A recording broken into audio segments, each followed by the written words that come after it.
I'm here with John Perkis today, and I met John just a few weeks ago. He was recommended to me by a good friend as being someone who, he will tell you himself, of course, who was on, if you like, a similar spiritual path to many of us at the moment, certainly including me. And when John and I got together, we got to talking, first of all, about a current project that he's working on, which is a book, a very interesting book, which I'm sure he'll tell us more about. And also, as the conversation progressed, we, certainly for my part, it appeared to me that we've both gone through, if you like, a similar journey in the past few months and years. And we got to the stage where we thought, yes, this is a journey, and it was a journey what we call from fear to love. Having spoken about this, having talked about it some more, we just both felt, isn't that right, John, that, you know, our own experiences, our thoughts about what had happened, our own, if you like, research and reading and talking to people and so on about their own similar experiences could actually be valuable for other people to know about, because if you, and we're not suggesting you are, but if you're going through a similar journey, or you're experiencing some of the things that we're going to come on to talk about, you might find it actually valuable to to pick up on some of the things, and maybe there's something in here for you that may actually be helpful to enable you to have a smoother journey, let's put it that way. So, John, perhaps you can kick off. What would you say, first of all, about sort of introducing your own experience on this journey in sort of general terms? How did you sort of come to be going through this journey, if I can put it that way, and what are the sort of facets that have sort of made a real impression on you? I suppose essentially what happened is it dawned on me after a while. So for the last over 20 years, I've been reading enormous amounts of books on personal development and Eastern philosophy and all this kind of thing. Right. And I don't claim to be an expert in one particular silo. Lots of people are in one particular body of knowledge. What I do is I try to work out how it all fits together and how we can use it practically in our day-to-day lives. Yes. And while I was doing this on book number 5, eventually a little light went on in my brain and said there's a connection between all of these things, which is that everything that works is based on love. And so love is obviously a very long-standing theme in all great literature and personal development and so on. Yeah. But it was the idea that actually, so firstly, everything that works is based on love, and secondly, that there's some kind of journey going on here. There are these great tomes like A Course in Miracles that say it's all love and fear is an illusion. And I thought, well, a lot of us have been running around in a state of illusion for a pretty long time. And when you look at the really negative states that we get into, like anger or depression or whatever it is, as I understand it, if you dig down at the bottom of those emotions is fear. So once you know that, it helps a great deal. Makes life, at least makes it clearer, and you kind of have an idea where you're going. Tell us a little bit about your books, so far as they relate to this. Well, do they relate to this? Do they relate to this? Yes, like a lot of people, my first book was a total potboiler of other people's ideas. I think that's normal behaviour. Yeah. And there wasn't this connection. But then as I kind of worked on it, it became clearer. And the other thing is, I've meditated for a long time, and I find that if you do that consistently, you just get more and more practice observing your thoughts and emotions going by. The metaphor I like is you're standing on a bridge, and all this rubbish comes down the river, and you look at it. So you have a choice. You can jump in the river and get swept away if you want, but it's kind of nicer just to watch it go by. And you realise how much of this debris is basically fear, in various guises. Yeah. And you watch it go by without judging it as rubbish, or does that matter? Well, I find it helpful to say, well, there it is, and it's better not to judge it. Just say, look, oh, that's interesting, there goes some more fear. Well, okay, what's new? Yeah. It's not such a big deal anymore. As opposed to being gripped by it and then doing something which you'd later regret. Perhaps we can sort of start off with fear and then come on to love, or we may sort of jump around, I don't know, it doesn't really matter. But one thing that that I've read quite a lot about fear, and I think one of the first books that most people have read are sort of Susan Jeffers' Feel the Fear and Do It Anyway, which was like a sort of book that I think in many ways was a very seminal work on how one might deal with fear, which is basically to jump in the swimming pool from the diving board, which I think is okay for some people, but not always for everyone, and certainly not always for me. But I think there's also a lot of stuff around fear which suggests that people don't really, as you say, understand maybe that there is something not necessarily deeper beneath it, but there's something there that needs to be expressed. You know, and I think part of, certainly in my experience, I think part of my challenges in life, or one of my challenges in life, has been to allow the fear to be expressed rather than suppressed. Yes. And of course, certainly in my experience, again, when it's suppressed, it sort of tends not to go away. It tends to come back. Yeah. So, I mean, your experience of that, is it similar? It reminds me of this the thing in the swimming pool. You've got the football and you press it down, you think everything's fine, and a few minutes later the damn thing comes up again. Oh dear. I suppose one experience that I had, I first experimented with public speaking when I was a student, and it was a disaster. But I wanted to learn, so I kept practicing. And eventually, one sort of breakthrough for me was I realised I should only speak on things that I'm excited about and that I know something about. And this is an example, is I found myself focusing on helping the audience. And what happened was the fear dropped away because I started to forget myself. So most people are apparently more scared of public speaking than they are of dying, apparently. Yes. And for me, that fear dropped away because I was totally focused on helping the people. And I forgot myself.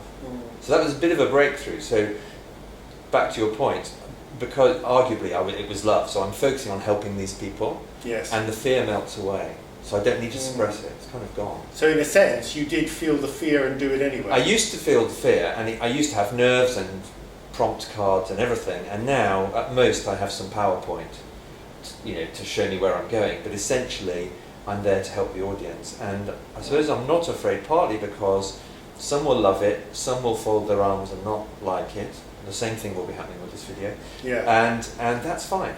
Yeah. If 1 or 100 people like it and get something from it, then that was great. Yeah.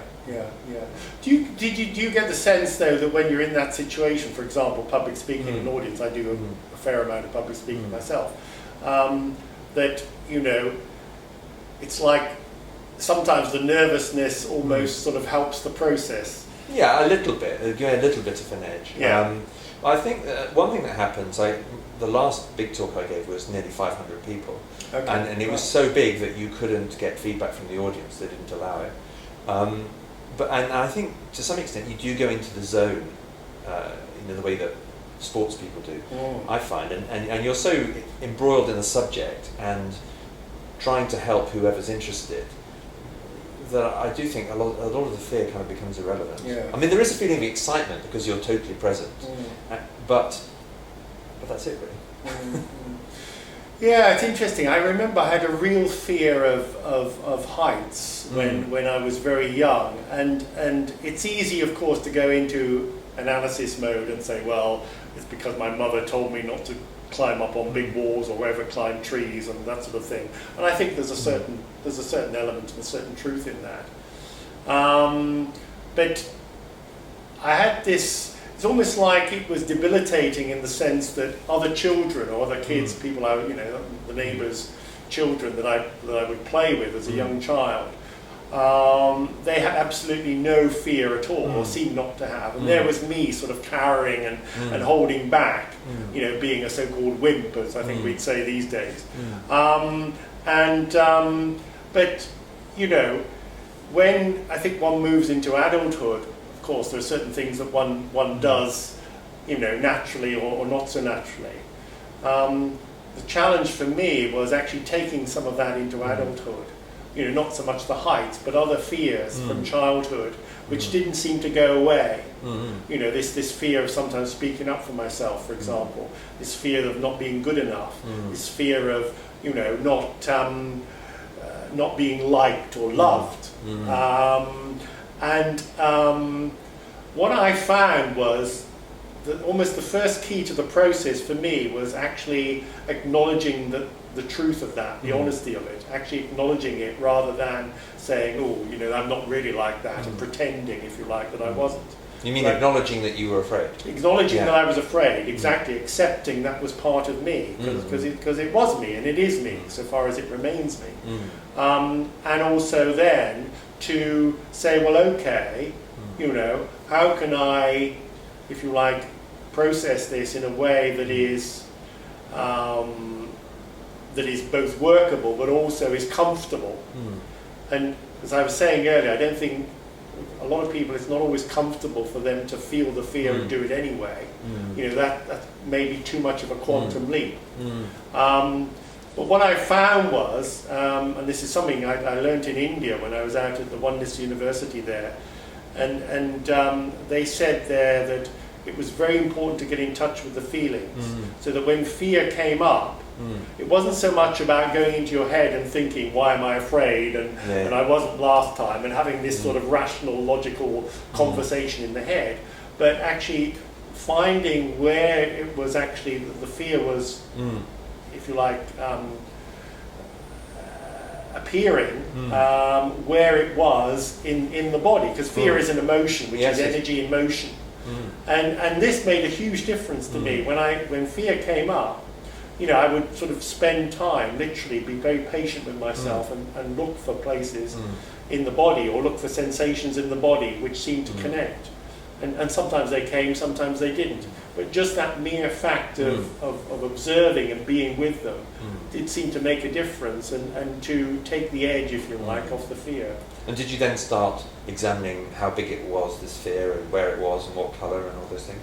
No, I didn't go that far. I know that there is, I think, similar things, I think, with NLP. You're looking at sort of, you know, there's a thing there in NLP, I think, called the compulsion blowout, which is like, you know, if you have a compulsion, it's not necessarily dealing with a fear, but you actually exaggerate it and exaggerate it and you make it worse. It's like the, you know, the guy who, or the mother who catches her teenage son smoking and makes him smoke a whole pack of 200, you know, at once. You know, it's like sort of real sort of aversion therapy. No. It was this is more actually, it's much more gentle, and it's just being, if you like, an observer of your own energy, as it appears in the body, but it may be sort of, you know, in the energy field around, and just focusing on it, just allowing that to be heard and seen, if you like, and it does make a difference. Certainly in my experience.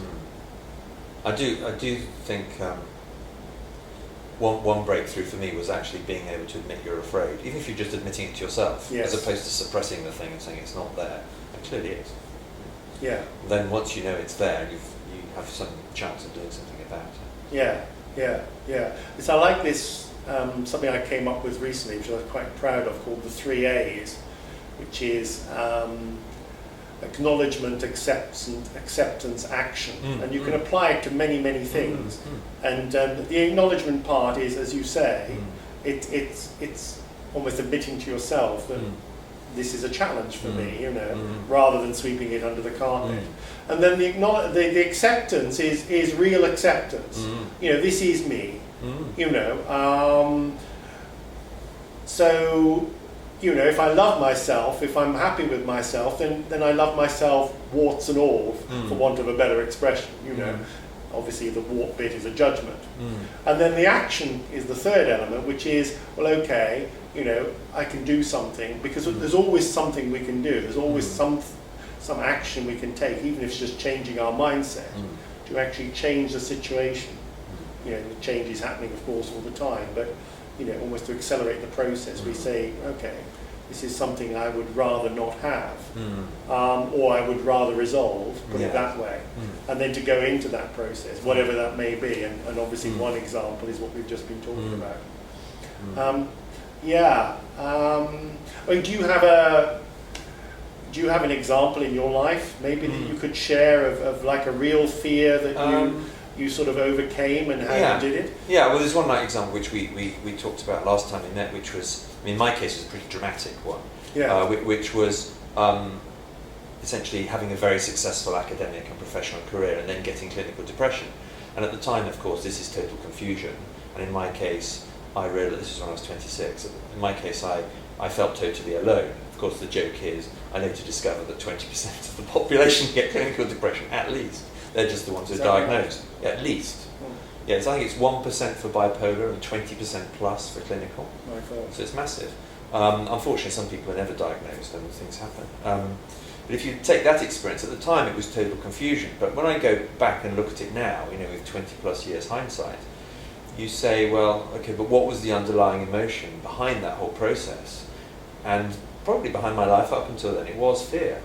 So, and I think a lot of people have this. I have the classic one. Apparently, everyone gets their trauma by the age of 4 or 5. Is that the one? Yes. Most of us get it in pretty early. Yes. Michael Brown talks about that. One example. Yeah, a friend of mine was talking about it the other night. She said, "Well, can we protect our children?" I think, well, actually, we all get it, don't we? But in my case, it was, I moved from the south to Leicester, which is, I think, all of 1 hour and 15 minutes from St Pancras. Okay, but they had a different accent. Right. So then I'm the outsider. Okay, so I'm rejected because I don't speak the same way, etc., etc.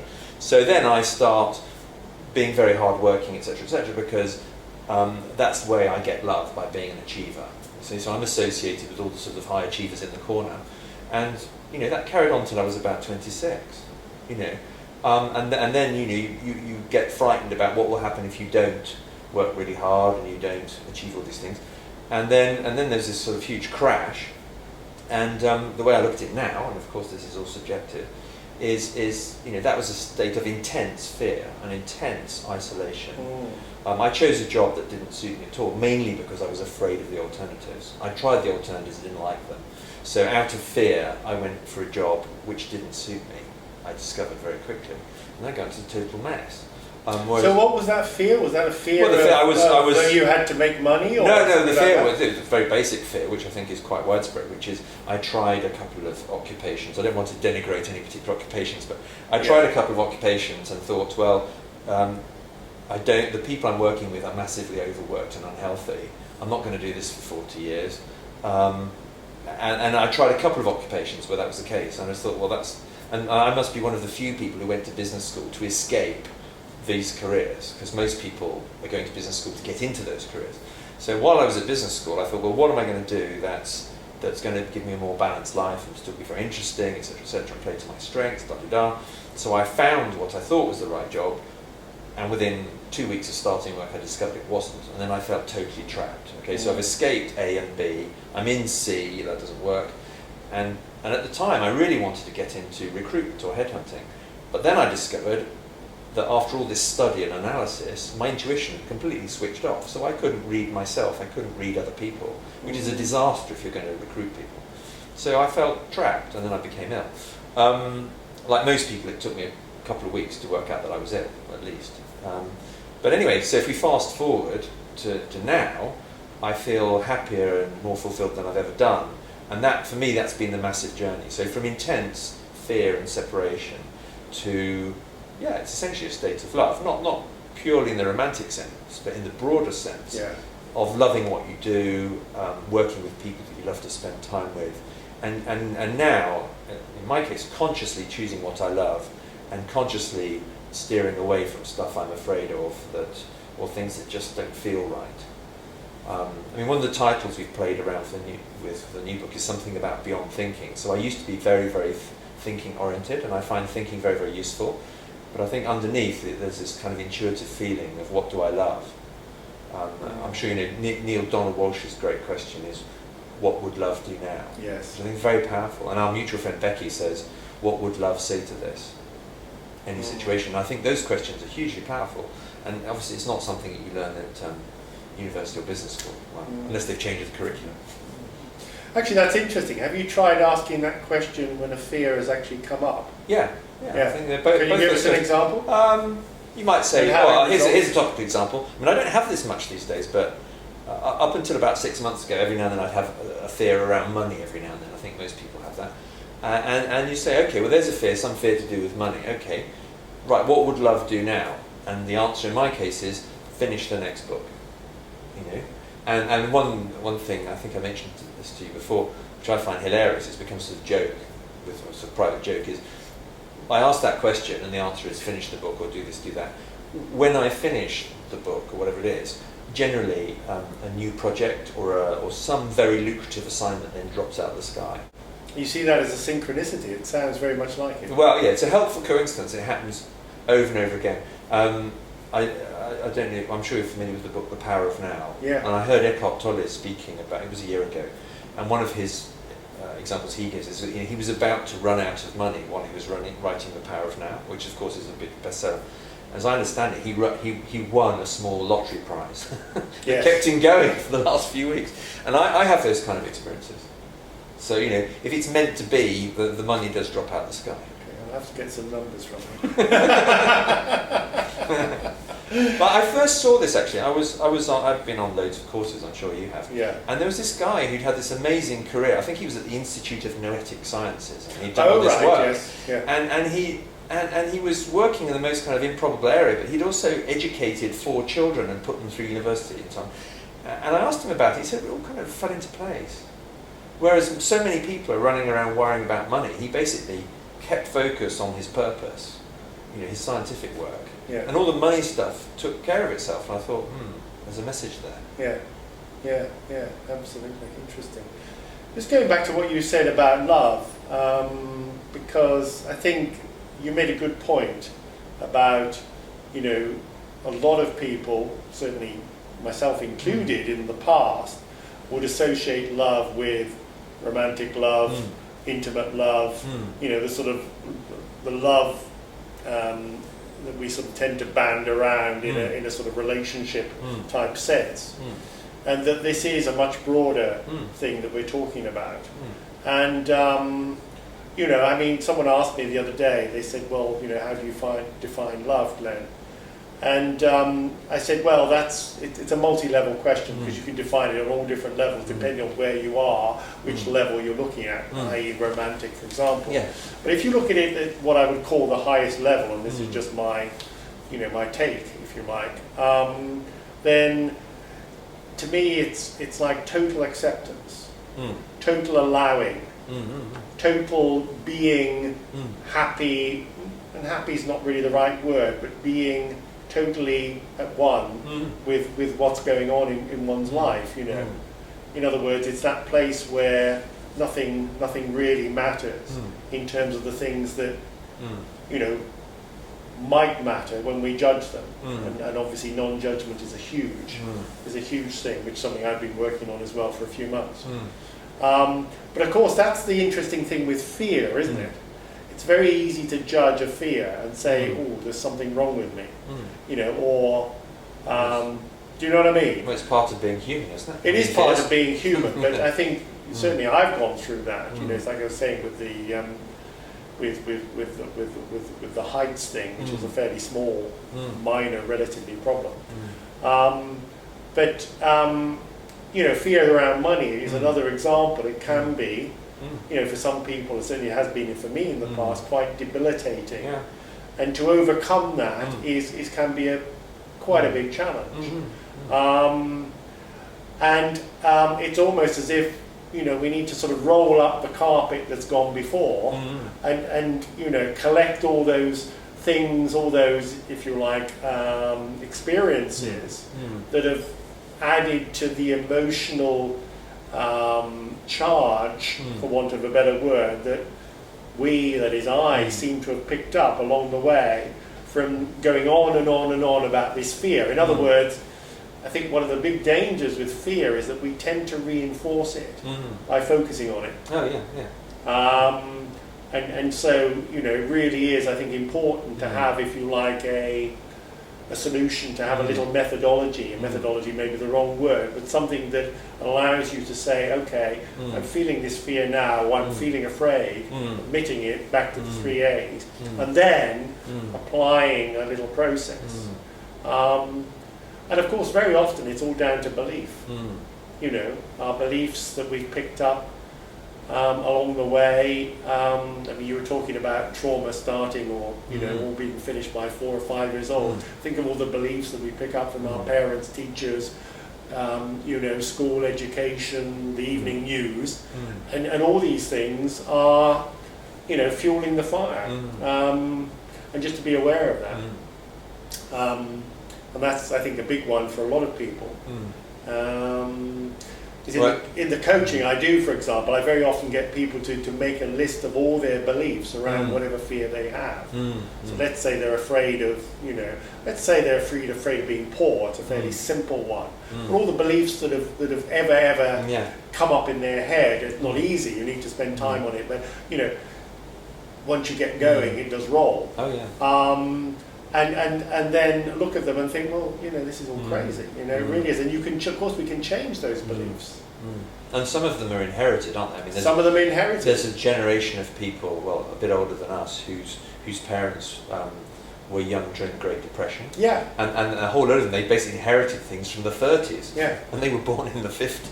Yeah, and I read something very interesting the other day, and I hadn't made the association before, and that is that this concept of economics only started in the 20s, because it was actually a science, almost like it became a study of scarcity because of what was happening in the Great Depression. Adam Smith was around in the 1920s, I think it was, and there was no such thing as economics before that. So economics actually looks at scarcity in effect, and that experience.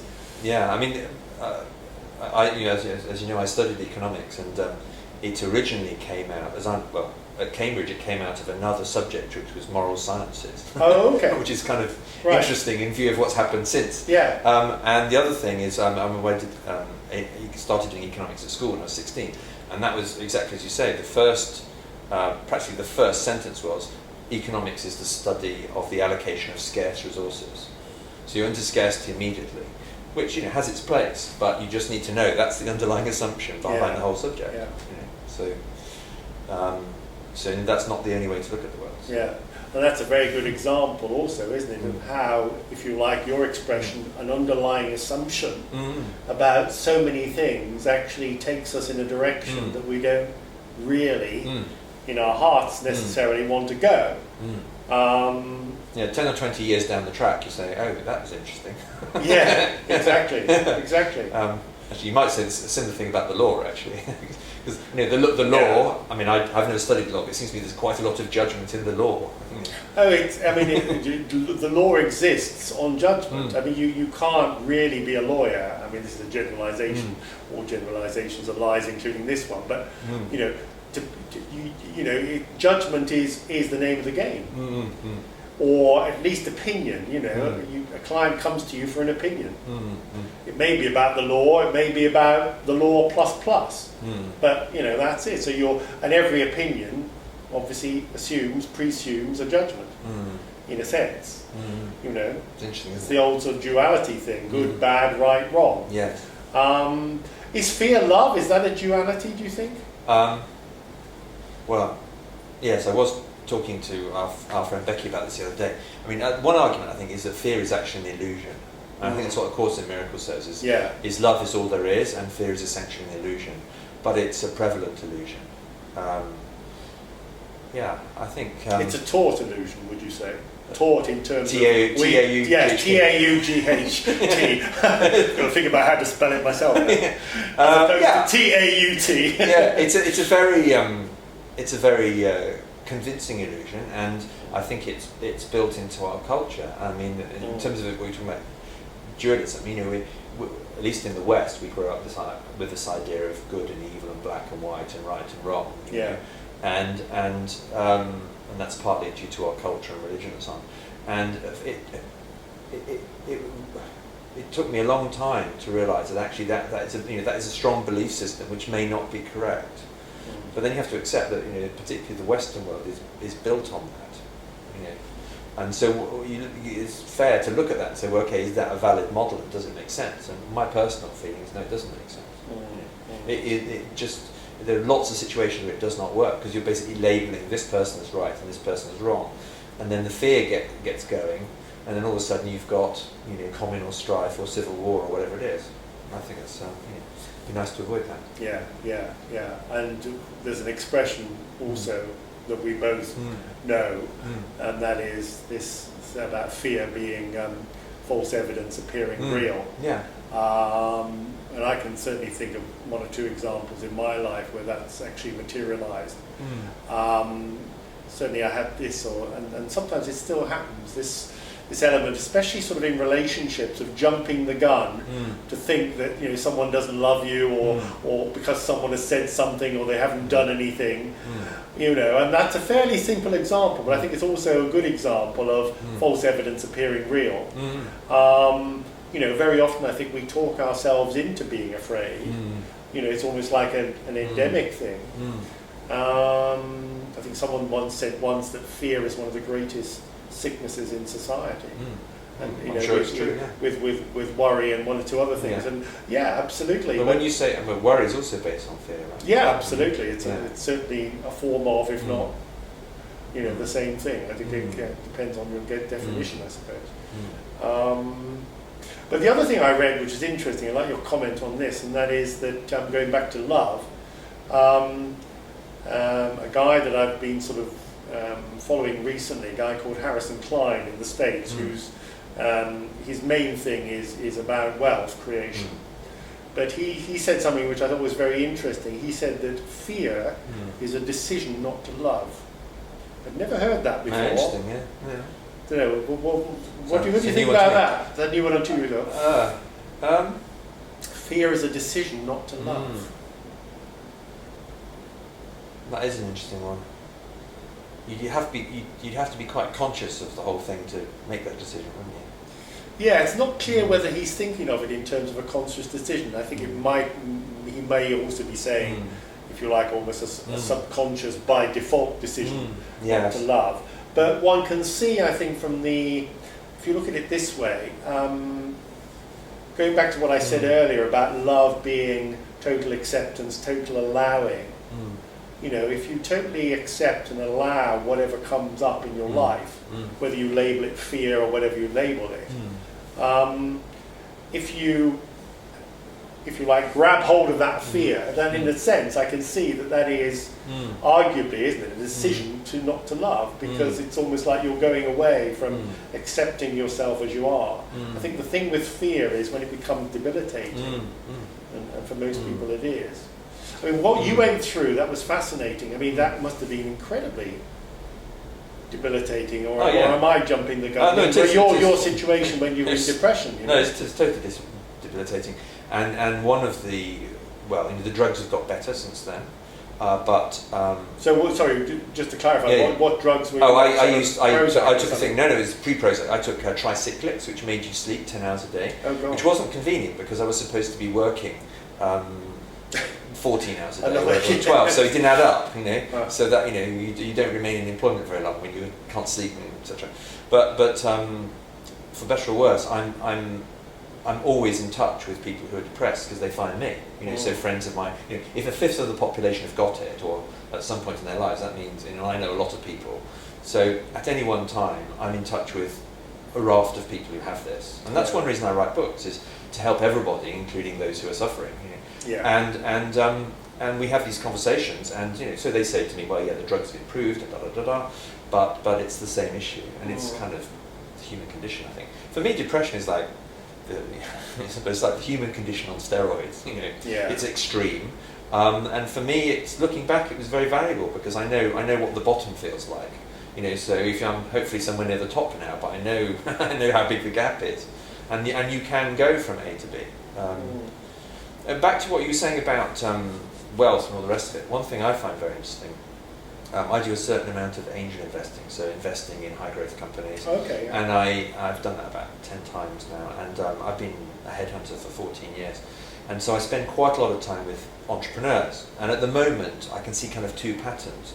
One is the fear-driven entrepreneur, and there are lots of those. And this is kind of the archetypal one, which is, you know, something bad happened when they were a child and they had no money or whatever it was. So then they work like crazy and they're never rich enough. So they're very, very fear-driven. And unfortunately, my feeling is that can be very destructive. So often they do build enormous businesses and everything's great from that point of view. But what you often see is a lot of cancer, divorce, ill health. There are lots of negative side effects and environmental destruction. You know, people get very rich, but they cut down the rainforest, whatever. But then, and many people assume that's the only way to go, and therefore business is bad. But I'm actually quite optimistic because I think there's another way which is based on love, which is you do what you love for people you love, and you can still build an enormous business. Yes. And people are queuing up around the block to buy your products. But the outcome is very different. Now, Yes. Steve Jobs died. We're making this video now. He died. I don't know what it was, a few weeks ago. And you might debate which camp he was in, but it strikes me that one thing he did do is he demonstrated that you can build a business based on something that you love, and at one point it was the most valuable business in the world. Yeah. And even people who don't like business very much are queuing up to buy his products. Yes. In fact, the slightly unconventional guys are the people who love Apple products most, as far as I can tell. Yes. Yes. Yes. So it I'm a Mac user. What does that say about me?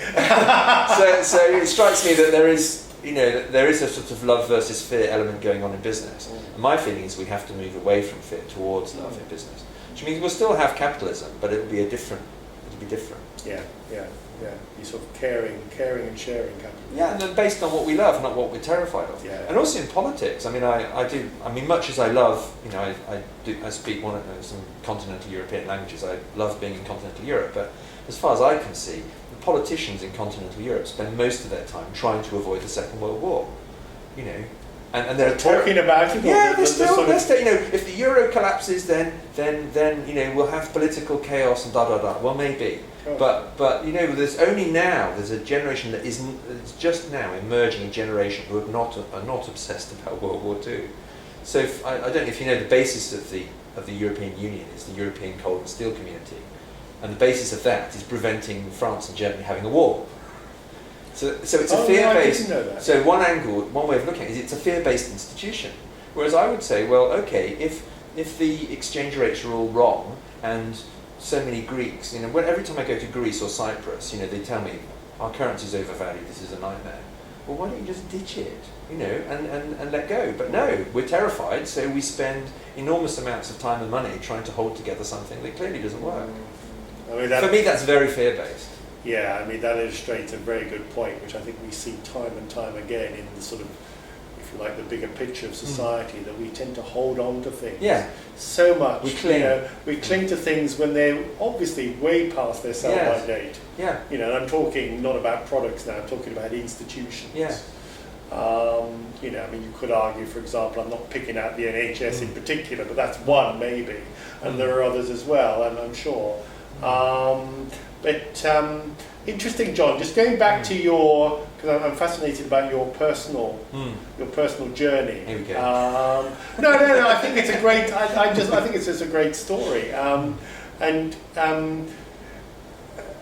just like to hear a little bit more about how how the sort of transition to the love came. From where you were, because you're obviously. Yeah.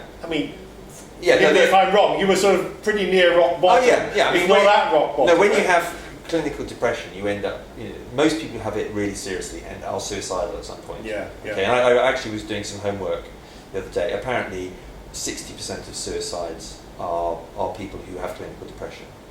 So it's serious stuff. Yeah. And so people don't jump off the platform under a train, as happens in London. They talk about there's been a person under a train. That's not random. There are reasons. Were you ever tempted to jump off anything? Yes. That's a classic way to end it all. Absolutely. Yeah. And when I have friends or other people say to me, frequently I can tell if they have depression. I just ask them. There's a checklist of questions you can ask, and then if they have those symptoms, I just say you need to see your doctor immediately. And one of them is feeling suicidal, and it can come up very quickly. Yeah. Another one is waking up very early, dry throat, or raft of things.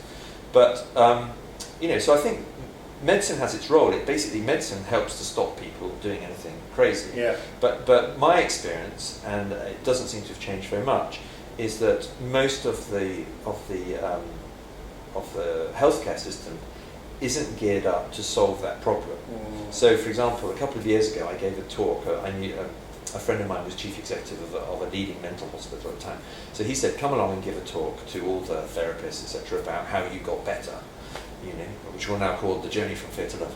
And what was fascinating was there were all these very well-meaning, hard-working, well-qualified people in their various disciplines, but there was no connection. So what No connection in what between them. sense? So for example, Oh, I see. so this guy does psychotherapy, and this guy does cognitive behavioural therapy, and this guy does meditation, and this guy does whatever. So they're all experts in their fields. And I said, this is But fascinating. they're all in their own little They're all in their boxes. silos, and Yeah. one or two of them knew the neighbouring silo quite well. But Okay. I would say to them, okay, Yeah. just as I normally do this when I give a talk. I just say, for example, hands up who does meditation, hands up who knows about NLP, just to get a feel. And what I realised was that there was no one who connected all of them. In fact, the only person who'd been through most of them was me, because I was the former patient, Yeah. the person on the journey. So I was thinking, how does this work? And interesting, recently I've been getting to know more and more people in India who, and this isn't specifically in the area of mental health, but at least you can see what they're doing is approaching the thing from several angles at once, acknowledging that it all fits together. So my journey has been, it started with depression, but that was only the starting point. But essentially, the way I look at it is, it's like I go along and then I get stuck, and then it's like going up a staircase. I go along, I get stuck, and then I think, how do I go forward? And then I realise, the answer must be inside me. It always is. So then I go up, and then I go up to another plateau, and I go along a bit, and then I get stuck again, and then there's something else I need to learn. And the new book at the moment has 10 chapters, so it's like 10 steps. And one of them, So it goes through those steps. Yeah, and one of them is acceptance, which we've already talked about. Yeah. But acceptance is a tricky one, because it's accepting the situation, it's accepting other people, and then you realise, the really hard one is accepting myself. That's the tough one. And then once you solve that one, everything else is much easier, I found. So that's been the journey, and the common theme is that, as I said before, is everything that works is based on love. So there's always an element of love in the next step, always, and you're kind of leaving the fear behind. And for me, the measuring stick, if you like, is that you feel better and better. I mean, at one point, a year or two ago, one of my brothers said to me, "You seem happy." As though this is some kind of problem, and as though there wasn't enough evidence support to support being happy. I don't think that's just was happy, Does that make any sense? So that's been the journey for me. Yeah. And when we had this conversation a few weeks ago, this came out of the conversation, didn't it? I was thinking, well, maybe that's it. Maybe we are all on this journey, whether or not we realise it. For many years I was on that journey, I didn't know. And now looking back, I said, well, that's one way of looking at it. I'm just curious, can I just ask you quickly, because I think that this is fascinating, and I think this is potentially very helpful for a lot of people as well. But I don't want to take you back to the fear, but I mean, what was the fear? Or what were the fears when you were depressed? I mean, depression is like is a state, isn't it? Or it's a clinical name or whatever it is. It doesn't really matter. You give it whatever label you like. But what were you actually afraid of? Well, in this case, I was afraid of overwork, being bored, being stressed, all these things which I could see in my first 3 years between university and business school, I worked I had 2 or 3 different jobs getting experience, and then I went to business school. And what I saw was a lot of things which I really didn't like, and I thought, because I like to be healthy, I like to live a balanced life. I'm happy working hard, but not sort of working hard to the detriment of health, relationships, and all the rest of it. And I looked around me, and I looked at the partners and directors in these businesses and thought, well, I was a bit judgmental at the time, thinking, well, this is stupid. We've got highly intelligent people working in a very inefficient and stressful manner. So one of the things that got me was FaceTime. The idea that people would stay in the office when they had nothing to do, or people would stay in the office for so many hours in order to impress their superiors. And I just thought, this is nonsense. It happens so often. And then when you start to do more creative things, you realise it's also massively counterproductive. Really creative people don't do it, but people in lots of the professions do it, or were doing it. I was there. I just thought, this is crazy. I'm not going to do this. But what I hadn't done is formulate what I really wanted. And so I think I'm not a coach, but I think a classic coaching question would be, so what do you want? Yes. And so you've told me all the things you're afraid of and you don't want, but what do you want? Yes, exactly. And then that steers you towards love. And some of the friends I have conversations with, I'm very tempted to ask that question. Okay, you've told me all these things you don't want, and well, tell me what you do want, and then we're focusing on in the right way. So how did you break out then of that fear into the love? Well, it was as I say, it's been a sort of steady process, and it's only really looking back that it's so clear to me. But actually, one of the interesting ones, so just to divert slightly, which I think a lot of people find difficult, is in the West in particular, we take love to mean romantic love often. And my understanding of romantic love in the West is often got a big dose of fear. Yes. So what we fear call of being hurt, for example. Oh yeah, fear of losing the person. Rejection. Fear, all these things. Yeah. So and this is what I think makes the conversation quite complicated sometimes, is you talk to someone about love and they think, okay, romantic love. And then you've got, yes, there is some love in there, which is, totally pure and positive, but there's also a whole mountain of fear. And that's hard to understand. And I prefer to understand, to try and understand love in the pure sense. And then you can see what's not love. And what's not love, it can be this attachment, clinging on, all those things, which we've all done. In my early relationships, I worked out what the routine was after a while, which is you fall in love with someone, and within days the fear kicks in. Did you ever have that? Like, I'm sure. Yeah, you're in love with someone, and then how long is it going to take before we start getting afraid of losing them, or afraid of this, or afraid of that? Yeah.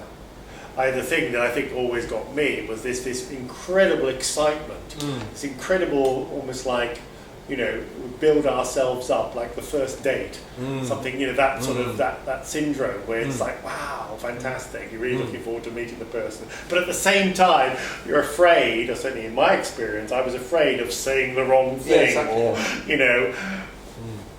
like you're almost totally on edge. You're so excited because you really want to be with this person. But at the same time, you can't be yourself because you're worried about what are they going to think of me. Yeah, exactly. By the way, I still have fear of saying the wrong thing on videos. And then after, we'll have to do something. Yeah, and afterwards I say, by the way, could you edit that bit and that bit, that bit? Well, we'll edit that bit out then. Let's talk a little bit about self-love. Yes. John, what's been your experience of that? I mean, do you do anything actively? Are you, how do you sort of love yourself on a day-to-day basis? Well, my understanding of that may be different from a lot of the people watching this. Okay. I lived and worked in France for a while, and then there was this massive breakthrough when I suddenly learned to be present. And that was a huge breakthrough for me. And then I came back to the UK, and I was living in South Kensington, and I went to a place that has since moved. You might know that it's called the School of Economic Science. And essentially, it's all based on Vedantic philosophy. It's all based. Okay. And in other countries, it's called the School of Philosophy. Anyway, the things that they kind of drummed into us, well, one was this whole thing about non-duality. Yes. And then I started sort of reading some of the literature, like the Upanishads and this kind of stuff. And then I suddenly got this, the reason I raised this is I got into this idea, what is the self? And of course in the West we talk about the self, it's like the little self with a small s. It's little me, and being selfish is bad because it's all, it's self-interested, etc. And I'm sure you're familiar with it. As you get into that, you suddenly realise there's this thing called the self with the big S, which is infinite, and we're part of it. And so for me, the reason I mention this is that I find self-love relatively easy because I don't see myself as the little self anymore. I see myself as kind of part of something much bigger or infinitely bigger, and so a lot of those distinctions drop away. So yes, you love the self, but it's the very big self.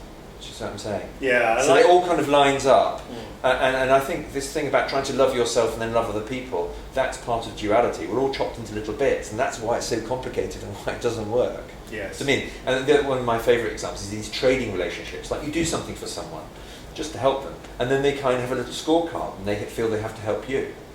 Yeah, well that's true if we're all in little cubicles, but we're not. I mean, even scientifically we're not, are we? When all these scientists, they talk about in physics and so on, and biology, so actually the distinctions between us are they're not as solid as they appear.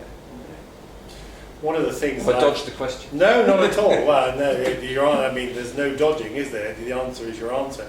But one of the things that I've personally found enormously helpful, and I started doing it partly in my journaling, because I do a lot of journaling, I do quite a bit of writing, and I found that in of itself incredibly powerful and helpful to get to know me, if that's a real me, the me that's above all the, the sort of superficial me, if you like. Mm. And that is focusing on what I call the bigger picture. Mm. It's how you were just saying, and that's, I think, is a very good example. I like the way you expressed it. If you focus on, if we get out of this idea that, and it's not easy because this is what we're taught, but this idea that, we are all individuals, if you like, that have to fend for ourselves, we have to look after ourselves, we have to, protect ourselves, because we can't trust our neighbour and all this sort of thing. That really is so self-defeating. And I think when one looks at it in a much bigger picture, in the sense that, we are all connected, whether we like it or not. Quantum physics tells us this, scientists are telling us this. This is not woo-woo New Age stuff anymore, even if it ever was, the ancients were telling us this. And one of the big things, I think, if people can get this, and it's not easy because, again, it goes so much against the grain of our conditioning, but if you can get that we are actually a reflection of each other. We are each other ultimately. And therefore there is no us, them, and us. There's no me and them. We are actually the same. We are actually identical.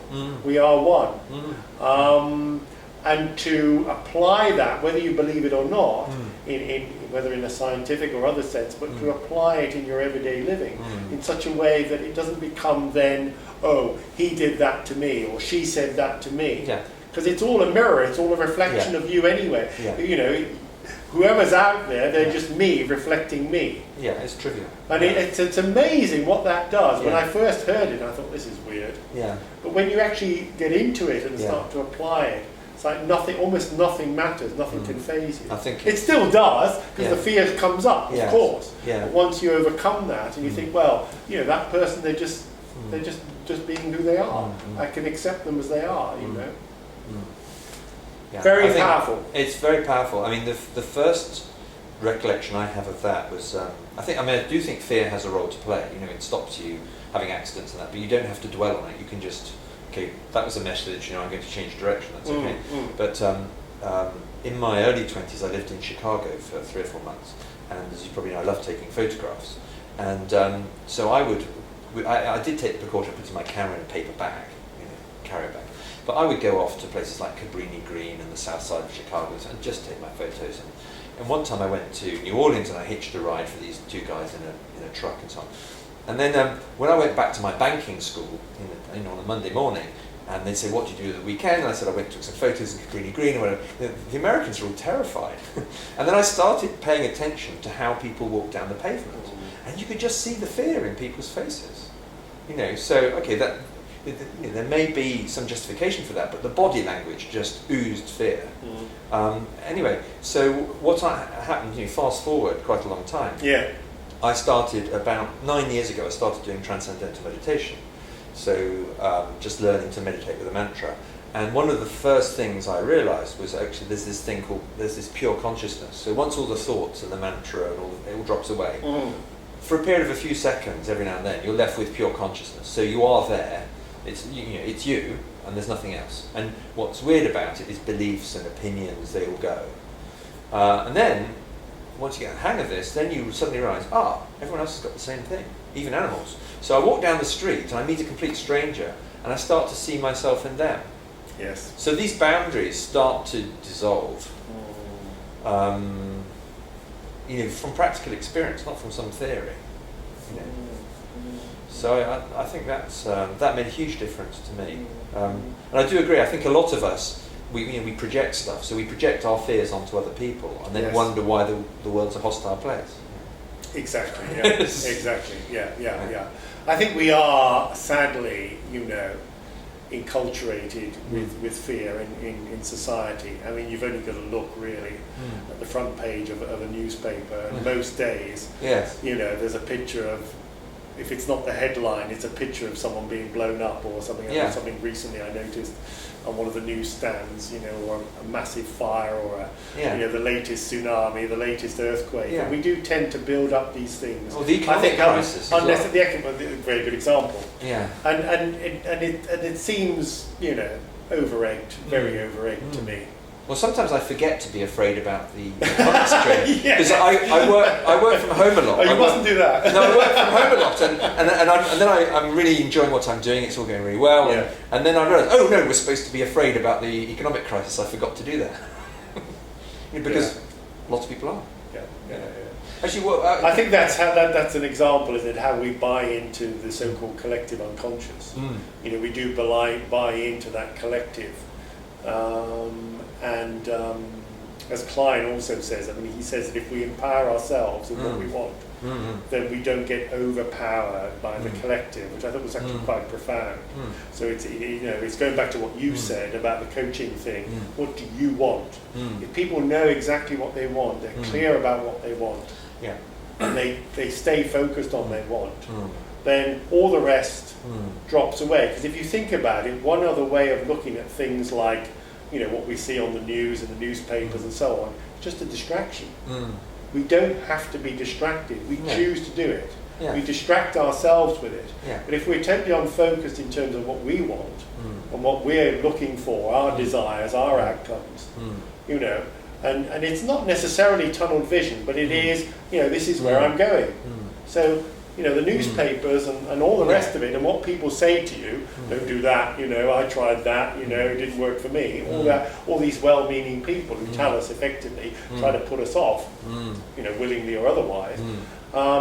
You keep those, if you like, out of reach as much as possible, and say, well, that's not me. I think it's helpful to have an executive summary of what's going on in the world, but we don't need to read about it or watch it on the television for I'm hours. beginning to wonder whether it is, actually. Well, sometimes ignorance is bliss. I've done that occasionally. Like, why can't I go shopping? Oh, it's because there's a riot and they've closed their shop. Okay. You could have read about that. Yeah. But it's very interesting because I didn't know about the riots, right? And I walked into Bromley, and I heard these kids running around. I thought, well, it was school holidays and they were just running around.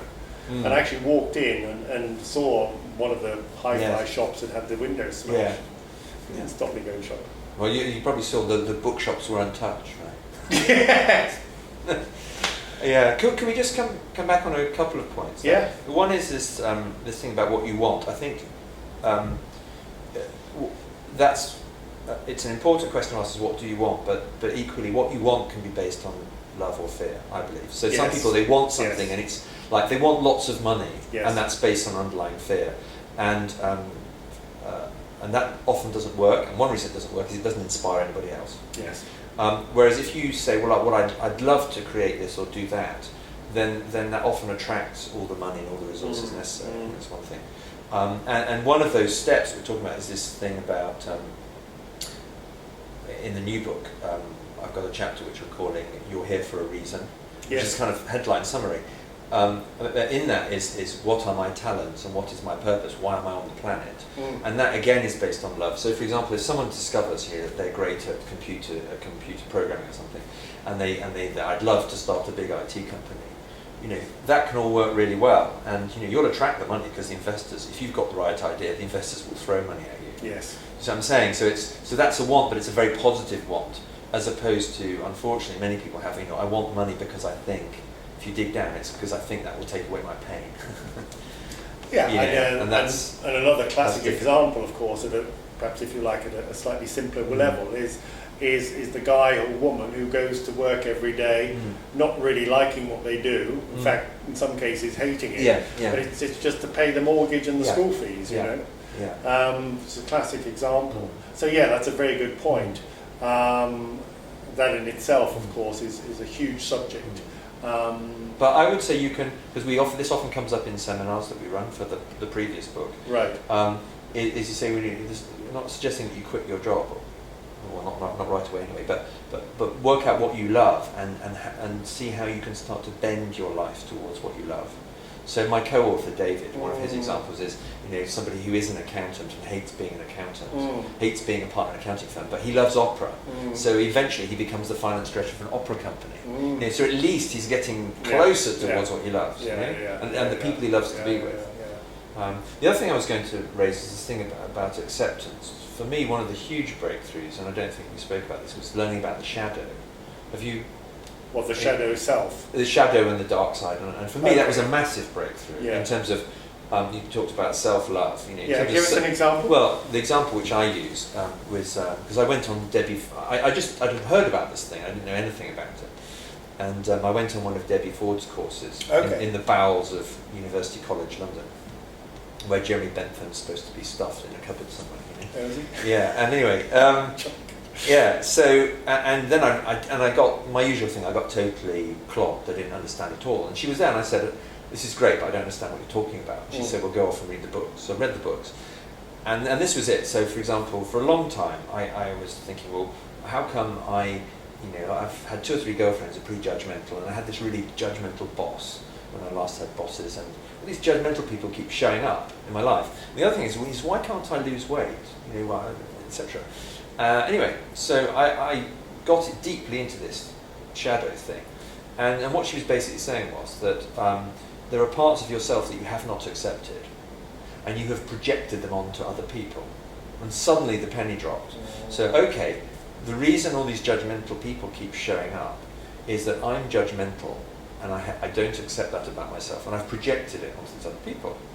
So, brilliant. So I started experimenting with how to work. Eventually I came down to, I can be judgmental, and I accept that about myself. I can be. Despite all this personal development stuff, I can be judgmental. Okay? And the other one was, all these, my brother used to say, why are you so critical of overweight people? It was always men. And I suddenly realized, well, it's because I feel overweight, so I'm judgmental of these overweight men. Eventually I thought, okay, that's it. I'm judgmental and I can be overweight. What was interesting was, within weeks, my weight dropped without my having to think about it much. And the second thing was, the judgmental people stopped showing up. I mean, there were a few, but not in the... And I spoke to, I'm good friends with this lady, I spoke to an ex-girlfriend. I said, I've realised I can be judgmental. And she said, finally. and so that relationship and others kind of settled down because I'd accepted, Perkis can be judgmental. And I suppose, that's... How wonderful. That worked really well. And for me, that was a major, upper step and onto a new plateau. Yeah, and that's a real, I think when that happens, that's a real sort of light bulb moment, isn't it? Amazing. This whole thing, which I'm very fond of, the mirror principle, which, is basically what you're saying. And it's just happens so often. And I mean, once you come to recognise it in the way that you've explained, it develops and it develops and it develops, and even things that are happening to physical objects in the world suddenly start mirroring what's going on, which is amazing. We just need to learn to read the signs, Well, I mean, it's not my specialist subject, but our friend Becky says that the world becomes like tarot cards and you're reading them as you walk down the street.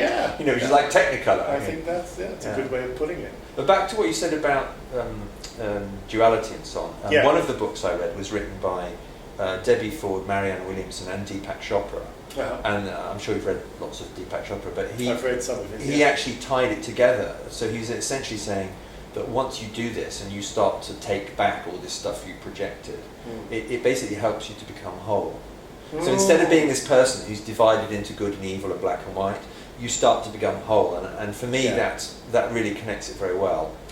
So I'm not trying, well, probably still am, but I'm at least conscious that I don't have to pretend to be something. I can just be whole. And it's much more relaxing and you feel better. Absolutely. Just to sort of not so much sum up, John, but maybe in a couple of sentences or 2 or 3 sentences, how would you describe your sort of personal experience of the journey from fear to love? Well, I feel happier than I've ever felt. And it's kind of regardless of the circumstances. Wow. That's one big change. Great. And another thing, one of the things for a long time in my life is learning to let go. And I think my experience is that's very closely connected with love. So if you're focused on love, then letting go becomes much easier. Yes. Because you're not. I think the clinging is all based on fear. So, for example, I've done it. You can say that you love someone, and then you let go of the consequences. You let go. You're not hanging on for them to say they love you or to behave in a certain way. It's just that's it. And it's actually pretty disarming because it's very hard for someone to complain that you've told you. You say I love you, and there's nothing else. There are no strings attached. are they going to complain? Yeah. It's Yeah. I think people are pretty defenseless in the face of love expressed in that way, and then it's up to them what they do with it. Exactly. Yeah. I think absolutely. I would echo that in my own experience, and I would say also it's like really taking charge of one's own life. Taking charge of one's own situation in a way that is, I think that is taking back the power. And I think being loving in every possible way is actually power. We tend to think it's the other way around in society. You've got to be sort of bang the drum and go out and get them and be sort of aggressive and all the rest of it. That's not it. Because I think there is a huge difference, which you touched upon earlier, the difference between living in the mind and living in the heart. As you know, I run a workshop called Living in the Heart, and I'm a real bug about, especially my coaching, about getting people into this place, because that's the place where they will unveil, if you like, what they really do love. Whether that's in the service they give, the work they do, the family relationships, every possible relationship in a sense. And also just going back earlier to tie up another loop that you mentioned in the connection with the this element of having or knowing what you want and being clear or being very aware whether it's coming from a place of fear and love. To me, it's like to be in that place of love, you need to be able to line it up effectively with mind, body and soul. It needs to be, it needs to feel good, you need to be, happy about it mentally and spiritually as well. But your mind needs to be totally congruent with what you're doing, your body needs to be totally congruent with what you're doing, and it needs to be coming from a place where love is, you are not just much loving it, but it's like it's you.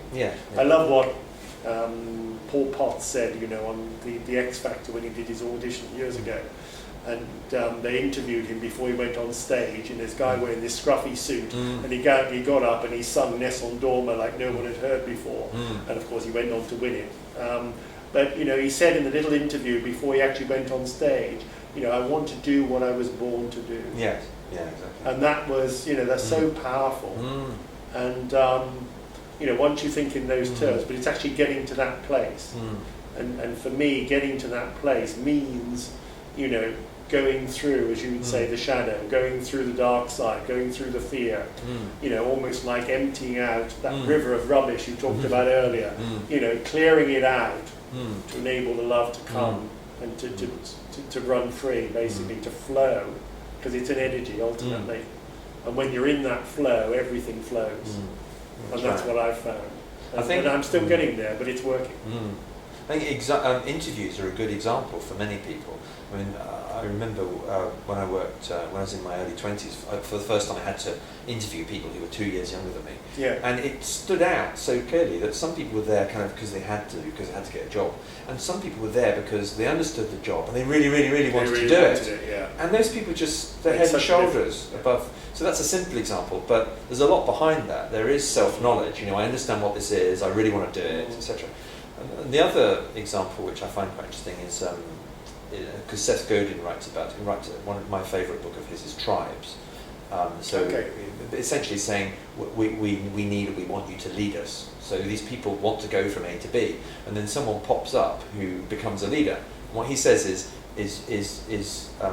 you become charismatic by being a leader, and it strikes me that these things connect, because if you know where you want to go, and it is out of love, like you want to change the world in some way which is positive. Exactly. It's amazing the kind of movement you can build. Yes. And in fact, they start building each other after a while. You're just a figurehead. And I think that's like a very powerful application of that principle. Well, there are very good examples of like that, of people like that. Obviously, for example, Gandhi, Martin Luther King, who have this, not so much cause, but they have this, burning passion that they knew that this was right and it was them. And it's much bigger than them. Yeah, and that's what I say sometimes in my coaching. Obviously, it depends on the client, but if you can find something which is much bigger than you, Yeah. much bigger than your most desirable goal. Oh, it's much higher than gold. So it's like, and then then people can really start to play. Yeah, one word for that would be your mission. Yeah, I think it even goes beyond a mission. It's almost like the words don't really describe it. It's a long way up. It's being in the zone plus in a sense, and whatever the plus is. Well, one of my favourite examples of that in the Gandhi film, if I remember correctly, is he's sitting on a mat. Yes. And 1 million people are marching to the sea. Yeah. And I thought, quite a powerful bit of leadership. Well, yeah. He wasn't out there. He wasn't putting pressure on them to do what he wanted. He just. And this goes back to self-belief as well. When you're in that place where you're coming from who you really are, the belief comes with it. You don't need to teach people like Gandhi or Martin Luther King how to be confident and get up and speak. No. Because it's like it's coming from that place that is almost like beyond them. Yeah. Exactly. And unfortunately, I think for a lot of people, because we're sort of so reliant on the mental analysis of where we're going, am I doing the right thing? I need a job, or I need to pay the mortgage, all these sort of things that we all say to varying degrees, then that is, again, the sort of distraction that I think I was talking about earlier. But amazing. I mean, and it's so powerful. And one of the very powerful things for me, again, which I mentioned, which was obviously the oneness thing, but also, seeing yourself as, someone who is infinite, someone who has ultimately, who has every possibility, that everything is possible, infinite potential. Because that's who we really are. I truly believe that inside, and because it's taught out of us, we tend to be put in boxes by societies at a very early age, and we tend to stay in those boxes. We may expand it a little bit. But until you can actually accept yourself as being much bigger than your box, then there's always going to be that element of restriction which causes constriction. And when people are constricted, I don't think they play, they're not sort of firing on all cylinders, which is something I find very often with coaching clients. But it is also very easy to, it's very easy to transcend and to overcome. It just needs, some faith and belief. Self-belief is so important, but also to believe in the bigger picture. Can I just come back on one point there? Because, I do believe that we are infinite in a sense. However, in this lifetime, I think there are some limitations. So, for example, my favourite example is I'm partially red-green colourblind. Okay, so I think 8% of men have this. So I discovered that. I can't change it. It's in every chromosome of my body, right? But who told you that? I discovered it at school. So someone told you? They told me, yeah. But we can. So you believed it? Yeah, but we can sit and do a bunch of tests. No, but they did reverse tests. No, but it's just belief. All you're doing is showing me a belief. That's just a belief. Well, we could do some tests, but okay, let's just part that one. So I tried disbelieving it. Well, I could crash a plane quite quickly. Could you disbelieve it? I could miss. Well, that's another limiting belief. What's it got to do with crashing planes? Because that's what happens if you fly a plane and knock over. It's another limiting belief. Oh, okay. It's just building one on top of another. I'll park that one for me. Let's take let's try it the other way around, okay? Okay. So, because back to the love thing. Yeah. There is a school of thought that says you can go out and be anything you want. Yeah. Okay. I personally look at it a different way, which is we grow up and we discover things about ourselves. So there's this whole thing about the 10,000 hours. If you just do something in 10,000 hours, you'll be brilliant at it. I'm very sceptical of that because what I know more than sceptical. This is what I notice is that I grew up and I discovered things about myself. And one was that, for example, I love doing things with words and numbers and blah blah blah. And certain things bore me stupid. I'm just not interested. And you might say, well, if you were rational, John, you would be interested in those things because they happen to be very lucrative. But I just couldn't get interested in them. Whereas certain things I'm fascinated by. And David, my co-author, he said you should look very carefully at the things you do when you lose track of time. This flow experience. So I discovered those things, and I discovered I was really good at some things and not at others. And okay, so I could develop those things. For me, that's where that is connected with love, because if I can at least discover those things, and then I can do those, and I enjoy them more and more, But the point I'm trying to make is, my experience is that I didn't choose those. Who did? Okay, I didn't choose to be the size and shape I am. I didn't choose to be. Well, who did? Good question. Who did? It must be you. Who else could it be? Well, I didn't choose to be born in the UK necessarily. I mean, you could say, this argument we choose our parents. What I'm trying to say is that for me, a lot of this stuff is self-discovery, but that love plays a massive role in it. So I discover I love this music and this music I don't. Did I choose that? Well, no, I just like this. And I like some food and I don't like others. And I just think what a lot of people do, and I've done it, is you arbitrarily choose something out of fear.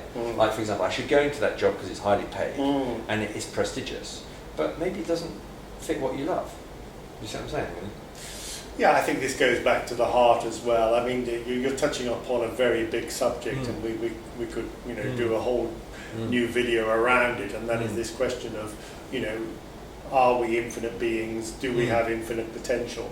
I personally believe that we do, and I believe, and the fact of me believing it doesn't mean to say that everyone else has to believe it, but it also, it's like a way of if you like, giving ourselves no excuse. So I could say to you, and without being rude or insulting in any way, I could say, well, your colourblindness is just an excuse. Because it is, in a way. You see, I think what happens is, and I think particularly with illness and disease as well, once you give it a label, once you believe in it, it's what I was saying earlier, you reinforce it every time you say, I am. I am colourblind, reinforces it every time you say that, right? Now, you don't have to be colourblind. I know you believe you do, but I believe you don't. Okay. Right? I believe everything is reversible. And this is not about medicine, this is not about health. This is about you as an infinite being. Let's put it this way, right? Quantum physics tells us that everything exists, right? So if everything exists, whatever exists, if you like, in a positive form, also exists in a negative form, and I mean, without judging anything, but colour blindness exists and non-colour blindness also exists. Yeah. Now, you have chosen, I would say, if I was looking at it philosophically, to go through a life to have an experience of being colourblind. But that's your choice. No one has given it to you. You've taken it on. Who else? Well, who could possibly have given it to you? Well, medically, you get it from your mother through the X chromosome. Well, that's another way of looking at it. But I mean, I think that the whole thing about DNA, we tend to, that's another excuse. You could say, well, it's because I've got a Y chromosome or an X chromosome. But again, that's just another belief that reinforces it. You see what I'm saying? So once you go, you expand beyond those beliefs and say, well, hang on a second, what if I didn't have that belief? Well, I would say the obvious way to expand beyond that is that John Perkins in this body is only one part of something infinitely bigger. Yeah, absolutely. That's how I would get around it. And for example, and I happily work with people who have other. I mean, I strongly believe in teams. Happily work with someone who has a different set of skills, experience, whatever, and that constraint with the chromosome quickly becomes irrelevant. I mean, one example is I am. They said when I did my test, you are colourblind, and we go repeat all the tests. Okay, that didn't stop me from doing art A level and doing tons of photography. Okay, but I have so far steered away from flying planes. Yeah. Having said that, also I had a business partner who was in the army and he was colourblind, measured as colourblind, and he worked on rocket systems, which is terrifying when you think about it. Do I press the red button or the green button? Fortunately, he's retired now. I think that, as I said, it's a huge subject, and we could go into it in major detail. I think it's probably beyond what we intended to do today, another video. But just going back to sort of love and fear, I mean, there is, I think, not so. Well, we've called it a journey and a path, haven't we, from fear to love. Some people say that fear is actually a part of love. Or if you like, an expression of love. I think Neil Donald Walsh says that. Well, so it's called a call for love. Yeah. So a call for love. Yeah. So in a sense, this may not be an A to B thing. It may just be an ongoing thing. But what I would say, I think, from my own perspective, is focus on love. The fears may come up. They will come up because it's almost like you are calling them, as you say. indirectly, maybe subconsciously, maybe unconsciously. But if we focus on love, acceptance, and you know, acknowledgement of who we are, then I think life becomes so much more, you know, easier, and it flows, you know, wherever we are, and then the intuition flows, all the things that are here to support us, I think, and all the people who are here to support us, you know, come along, and because they connect, and it's like an energy thing, and we attract, it's like attracts like, we attract that love back in whatever form, not romantic love, not intimate love, but love, as you said earlier, in the broader sense.